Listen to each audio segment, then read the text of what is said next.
injecting fluid into the ground at high pressure in order to fracture shale rocks to release natural gas inside. The environmental impact of hydraulic fracturing in the United States has been an issue and the public is concerned. These impacts include the potential contamination of groundwater, risks to air quality, the potential migration of gases and hydraulic fracturing chemicals to the surface, the potential mishandling of waste, and the health effects of these. Chemicals like methane and arsenic have been found more often in wells near natural gas extraction sites in the U.S. Fracking pipes go through the drinking water aquifers, and there are worries that any cracks in the lining of the drilling wells could contaminate water supplies. There is a study from the University of Texas in Arlington that wells that are near fracking sites have a level of arsenic and 18 times higher than they do not have fracking near them. Another study carried out at Duke University that there was a problem of methane contamination in the Marcellus Shale Basin in Pennsylvania. They found methane in 82% of 141 drinking water wells that they examined in 2011. The methane even had the same chemical signature as the gas being extracted from the ground. They argued these leaks were caused by faulty casing on wells. In 1941, in Vermont, the most powerful wind turbine to this day was built. In the mid-1950s, Frank Bridgers designed the world's first office building using solar water heating. In the 1920s, wind turbines were made with blades similar to airplane propellers. In 1st century AD, Aaron was the first recorded to use a windmill to power his organ.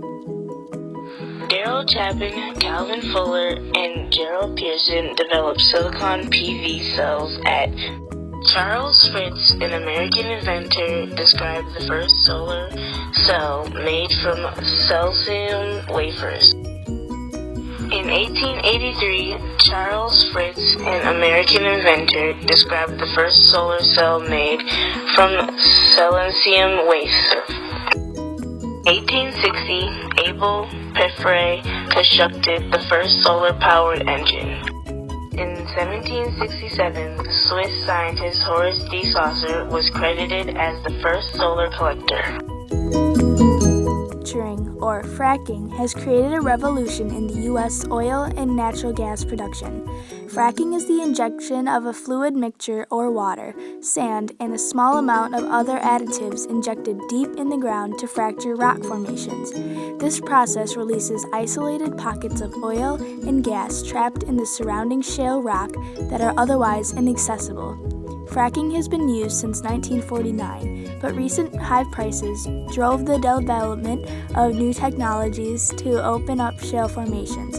Advancements such as horizontal drilling, coupled with increasing global demand for oil and domestic demand for natural gas, have turned shale drilling into a bright spot for the U.S. economy.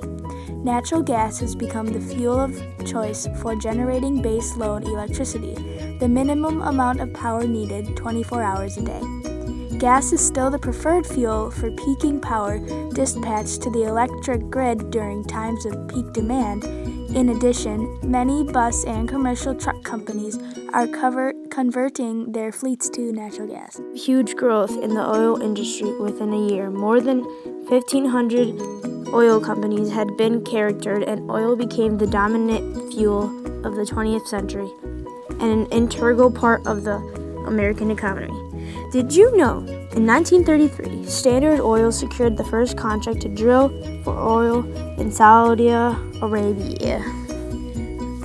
Settlers used oil as an illuminant for medicine and as grease for wagons and tools. Rock oil distilled from shale became available as kerosene even before the Industrial Revolution began. First hydraulic fracturing treatments in Oklahoma and Texas for standalone oil using naphtha and sand, process termed hydrofrac. 1980, fracturing technology utilized on shallow gas wells in the Antrim Shale in Michigan. 1981, George Mitchell's Mitchell Energy drills first well in the Barnett Shale using conventional technology. 1986, Mitchell applies hydraulic fracturing on Barnett.